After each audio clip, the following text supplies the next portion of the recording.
লা ইলাহা ইল্লাল্লাহ জোরে লা ইলাহা ইল্লাল্লাহ জোরে লা ইলাহা ইল্লাল্লাহ জোরে লা ইলাহা ইল্লাল্লাহ আসিয়া খেলে রে প্রেম খেলাম ফেরাউন দেয় তারে কত জ্বালা যতই জ্বালা দাউরে ফিরাউন ছাড়িব না নবীজির কালে মালা ইলাহা ইল্লাল্লাহ জোরে লা ইলাহা ইল্লাল্লাহ। আমার মা বোনেরা গো, একদিন মা ফাতেমা রাদিয়াল্লাহু তাআলা আনহা এক ইহুদি বান্ধবীর সাথে গল্প করতেছিলেন। এমন সময় ইহুদি মেয়ের বাবা তার কিছু দাসকে পাঠিয়েছেন তার মেয়েকে ডাকার জন্য। আমার মা জানে রে ফাতেমার সাথে ইহুদির মেয়ে গল্প করতেছিলেন। এই এমন সময় ইহুদির দাস তার মেয়েকে ডাকতে এসেছে আর বলতেছে তুমি আমাদের সাথে আসো, তোমার বাবা আমাদেরকে পাঠিয়েছে।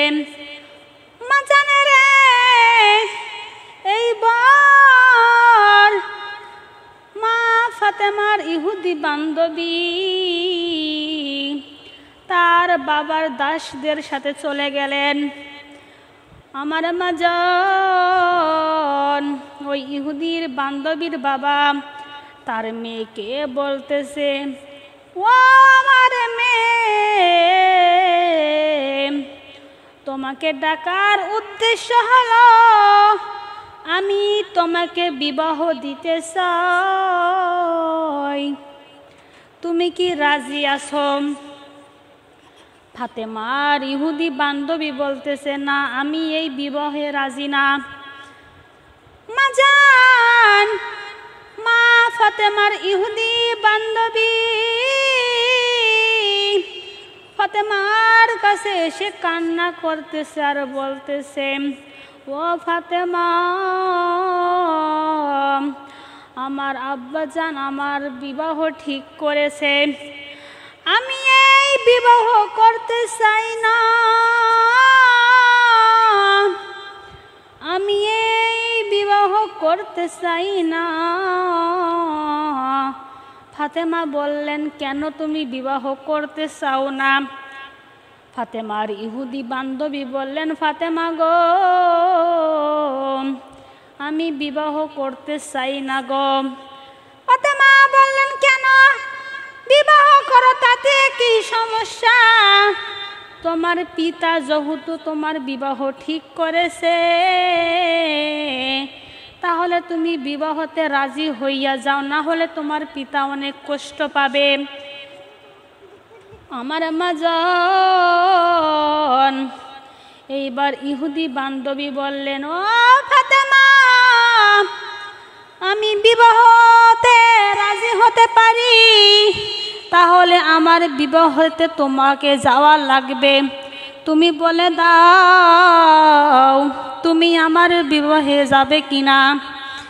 ফাতেমা বললেন, না, তুমি হলে ইহুদির মেয়ে, আমি একজন সাধারণ গরিবের মেয়ে, তোমার বাড়িতে গেলে তো আমার ভালো কাপড় লাগবে, আমি ময়লা কাপড় ছিঁড়া কাপড় নিয়ে কিভাবে তোমার বাড়িতে যাব? এতে তোমার সম্মান নষ্ট হইয়া যাবে। আমার মাজান ইহুদি বান্ধবী বললেন, ও ফাতেমা, আমি কোনো কথা শুনতে চাই না, আমি একটা কথা ভালো করে জানি গো ফাতেমা, তুমি একজন আল্লাহর প্রিয় বান্দি, তুমি চাইলেই আল্লাহর থেকে সে অনেক সুন্দর কাপড় নিতে পারবে। ও ফাতেমা, তুমি একবার ইনশাল্লাহ বলে দাও আর হ্যাঁ বলে দাও। এইবার ফাতেমা মা বললেন, ইনশাল্লাহ আমি তোমার বিবাহে যাব। সুবহানাল্লাহ। মা জানে রে, এইবার ইহুদি বান্ধবী তার পিতার কাছে চলে গেলেন আর বললেন, ও আব্বাজান, আপনি আমার বিবাহ ঠিক করেছেন, আমি আপনার শর্তে রাজি আছি, কিন্তু আব্বাজান গো, আমি যেহেতু বিবাহ করো, কিন্তু আমারও একটা আপনার সাথে জরুরি কথা আছে। এইবার ইহুদি বান্ধবীর বাবা বললেন, কি কথা তুমি আমারে বলে দাও। এইবার ইহুদি বান্ধবী বললেন, আমি বিবাহ করতে পারি, আপনি তাহলে ওই মোহাম্মদের মেয়ে ফাতেমা, তাকে আমি দাওয়াত দিয়েছি, সে আমার বাড়িতে আসবে, আপনি রাজি আছেন কিনা বলেন। এইবার ইহুদি বান্ধবীর বাবা বলতেছেন, ও আমার মেয়ে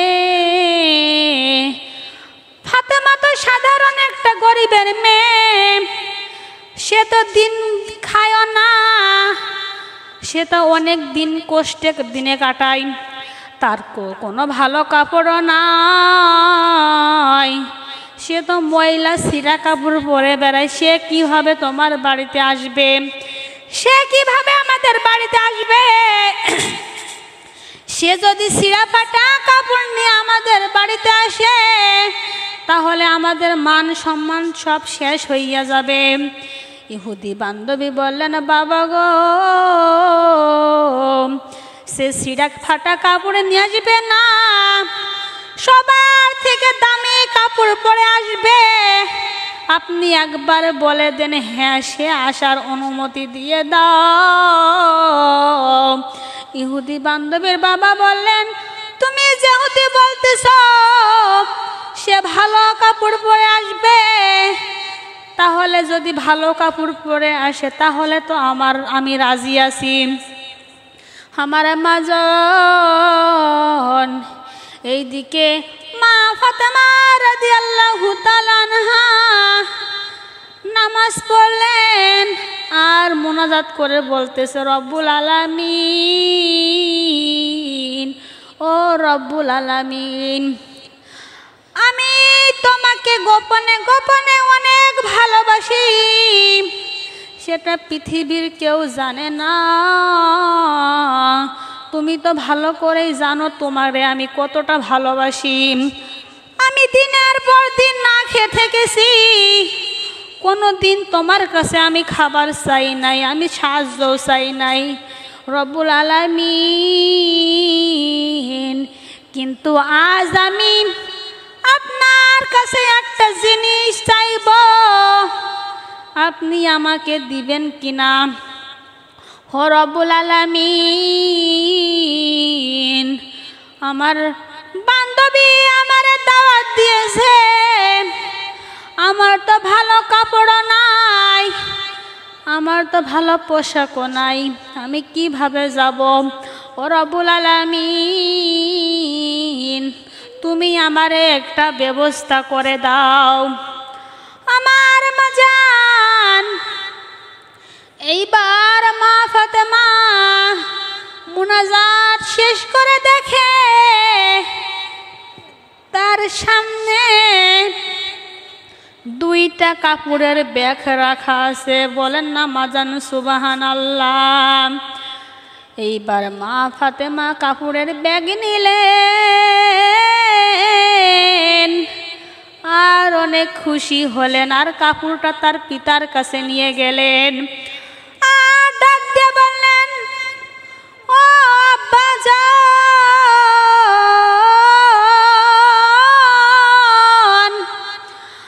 আমি কোনোদিন আল্লাহর কাছে কোনো কিছু চাইনি, আজ আমি আল্লাহর কাছে একটা সাহায্য চেয়েছিলাম। আব্বাজান গো, আপনি দেখেন তো এই ব্যাগের মধ্যে কি আছে?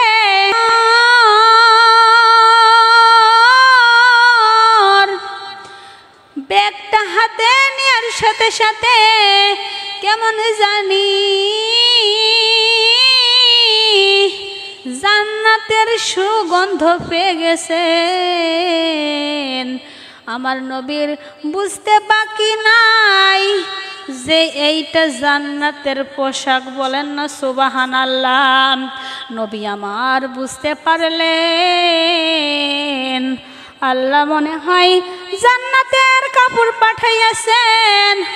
আমার নবী অনেক খুশি হলেন, মা ফাতেমাকে বুকে জড়াইয়া নিলেন, কপালে একটা চুম্মা দিলেন, আর বললেন ও মা ফাতেমা, তুমি আল্লাহরে এতটাই ভালোবাসো, আল্লাহ তোমার প্রতি এতই সন্তুষ্ট যে তোমার জন্য জান্নাতের পোশাক পাঠাইয়াছেন। ও ফাতেমা, তুমি বিবাহে যেতে পারো, তোমার বান্ধবী যেহেতু দাওয়াত দিয়েছে তুমি এই জান্নাতি পোশাক পরবে, কিন্তু মারে তুমি পর্দা করে যাবে, সহি শুদ্ধভাবে পর্দা করবে, ভালোভাবে পর্দা করবে, তোমার কোনো অংশ জানি কেউ দেখতে না পারে। এইবার ফাতেমা বললেন আব্বাজান, আপনি কোনো টেনশন করবেন না, আমি পর্দা করেই আমার বান্ধবীর বাসায় যাব। আমার মাজান এইবার জান্নাতি পোশাক পরলেন, ফাতেমার সৌন্দর্য আরো বেড়ে গেল। এইবার ইহুদি বান্ধবীর বাড়িতে চলে গেল। চলে যাওয়ার সাথে সাথে ওই ইহুদি বান্ধবীর বাড়ি নূরের আলো হয়ে গেল। সবাই তো নববধূর দিকে সবাই নববধূর দিকে তাকাই না, সবাই ফাতেমার দিকে তাকাই আছে, আর সবাই অবাক হইয়া গেলেন, আর বলতেছে ফাতেমা, জীবনে কোনোদিন এত সুন্দর পোশাক দেখিনি, কোনোদিন কাপড় দিয়ে এত সুগন্ধ কোনোদিন বের হয়নি।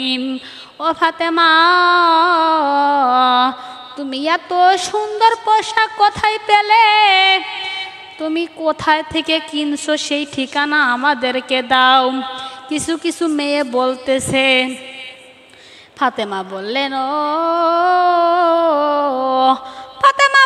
তোমরা জানো না আমি এমন একটা রাস্তা দেখিয়েছি, সেই রাস্তা তোমরা চিনবে না।